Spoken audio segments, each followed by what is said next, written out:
Hello friends, कैसे हैं आप। उम्मीद करती हूँ आप सब स्वस्थ होंगे, मस्त होंगे। तो डियर फ्रेंड्स, आज मैं आपके सामने एक बहुत ही रोचक कहानी लेकर आई हूँ। मैं कहानी लेकर आई हूँ महाराणा प्रताप की। महाराणा प्रताप के बारे में कुछ रोचक जानकारी जो मैं आज आप सबके साथ साझा करूँगी। तो तैयार हैं आप सब सुनने के लिए? चलिए फिर शुरू करती हूँ। महाराणा प्रताप एक ही झटके में घोड़े समेत दुश्मन सैनिक को काट डालते थे। ये थे महाराणा प्रताप। महाराणा प्रताप के भाले का वजन 80 किलोग्राम था और कवच का वजन भी 80 किलोग्राम था। कवच, भाला, ढाल और हाथ में तलवार का वजन मिलाएं तो कुल वजन जो आता था 207 किलो। तो 207 किलो वजन वो उठाते थे। आज भी महाराणा प्रताप की तलवार, कवच आदि सामान उदयपुर राजघराने के संग्रहालय में सुरक्षित है। अकबर ने कहा था कि अगर राणा प्रताप मेरे सामने झुकते हैं तो आधा हिंदुस्तान के वारिस वो होंगे, पर बादशाहत अकबर की ही रहेगी। अब देखिए बादशाह अकबर ने क्या कहा कि अगर महाराणा प्रताप मेरे आगे झुक जाता है तो मैं उसे क्या करूँगा, वारिस बना दूंगा आधे हिंदुस्तान का, लेकिन जो विरासत है वो मेरी ही रहेगी और बादशाह जो है वो मैं ही रहूँगा। लेकिन महाराणा प्रताप ने किसी की भी अधीनता स्वीकार करने से मना कर दिया। देखा, तो ऐसे थे महाराणा प्रताप। चलिए और जानकारी देती हूँ उनके बारे में मैं आपको। तो महाराणा प्रताप जो थे वो हल्दी घाटी की लड़ाई में मेवाड़ से 20,000 सैनिक जो थे और अकबर की ओर से 85,000 सैनिक जो थे वो युद्ध में सम्मिलित हुए थे। महाराणा प्रताप की तरफ से 20,000 और जो अकबर थे उनकी तरफ से 85,000 सैनिक जो थे वो लड़े थे। महाराणा प्रताप के घोड़े चेतक का नाम तो आप सबने सुना ही होगा, ठीक है। तो आपको पता है महाराणा प्रताप के घोड़े चेतक का मंदिर भी बना हुआ है जो आज भी हल्दी घाटी में सुरक्षित है। महाराणा प्रताप ने जब महलों का त्याग किया तब उनके साथ लुहार जाति के हजारों लोगों ने भी घर छोड़ा और दिन रात राणा की फौज के लिए तलवारें बनाई। इसी समाज को आज गुजरात, मध्य प्रदेश और राजस्थान में गाड़िया लोहार कहा जाता है। मैं नमन करती हूँ ऐसे लोगों को जिन्होंने इतना योगदान दिया महाराणा प्रताप की विजय के लिए, महाराणा प्रताप के लिए, क्योंकि महाराणा प्रताप से उन लोगों का प्रेम था। अच्छा, अब इसके अलावा और अधिक जानकारी क्या है, चलिए। महाराणा प्रताप को सशस्त्र की शिक्षा जो थी वो श्री जयमल मेड़तिया जी ने दी थी, जो 8,000 राजपूत वीरों को लेकर 60,000 मुसलमानों से लड़े थे।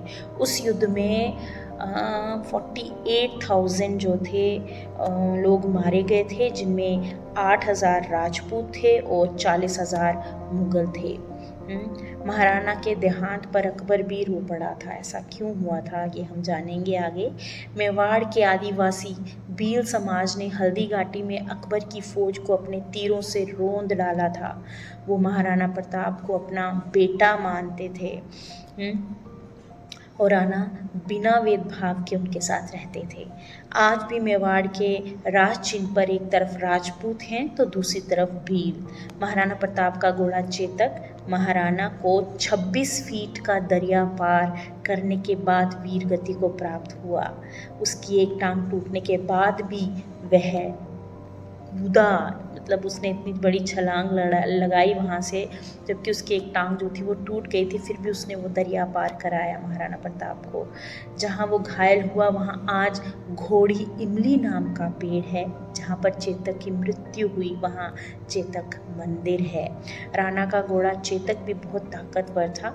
उसके मुंह के आगे दुश्मन के हाथियों को भ्रमित करने के लिए हाथी की सूंड लगाई जाती थी। देखा, यह हैतक और चेतक नाम के 2 घोड़े थे।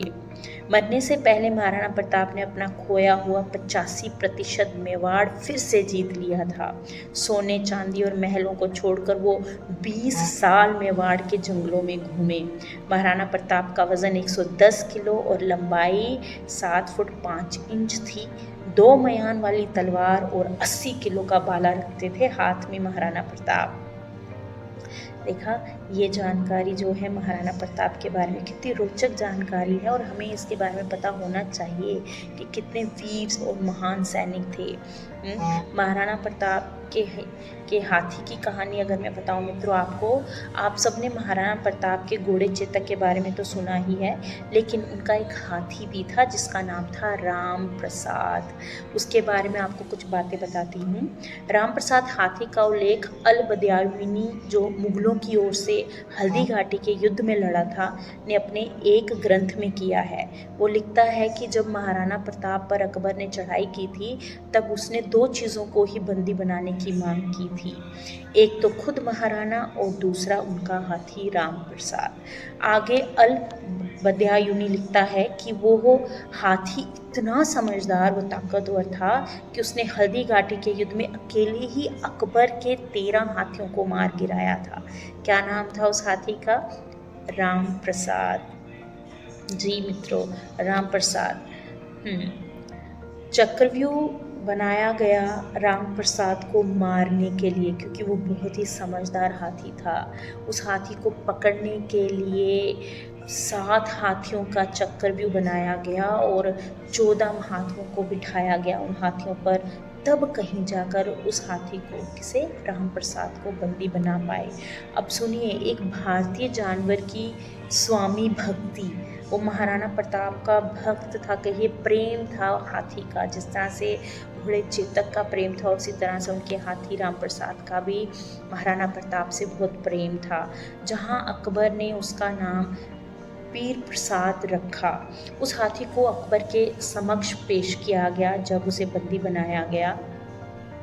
राम प्रसाद को मुगलों ने, क्योंकि राम प्रसाद अब बंदी बन चुका था, तो उसको खाना देते थे, गन्ने देते थे, पानी देते थे।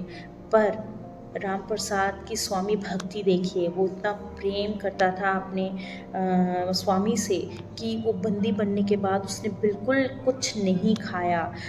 18 दिन तक मुगलों का ना तो दाना खाया और ना ही पानी पिया और वो शहीद हो गया। तब अकबर ने कहा था, जिसके हाथी को मैं अपने सामने नहीं झुका पाया, उस महाराणा प्रताप को क्या झुका पाऊंगा। देखिए, समझा आपने? तो उस महाराणा प्रताप को वो कैसे झुका पाएंगे जिनके जो जानवर, जिन्हें वो प्रेम करते थे, स्नेह करते थे, और उन जानवरों का उनसे इतना प्रेम और स्नेह था कि वो उनके बिना शहीद हो गए, उनके लिए शहीद हो गए, और वो झुके नहीं, उनके जो दुश्मन थे उनके आगे नहीं झुके। तो फिर महाराणा प्रताप कैसे झुक जाते? तो ये बात खुद किसने कही? अकबर ने कही। तो इसलिए मित्रों, हमें हमेशा अपने भारतीय होने पर गर्व होना चाहिए। हमारी मिट्टी, हमारी धरती माँ ने ऐसे बहादुरों को जन्म दिया है। जय हिंद, जय भारत। धन्यवाद। उम्मीद करती हूँ आपको महाराणा प्रताप की ये कहानी, ये सच्ची कहानी उनके बारे में रोचक लगी होगी। धन्यवाद आज के लिए।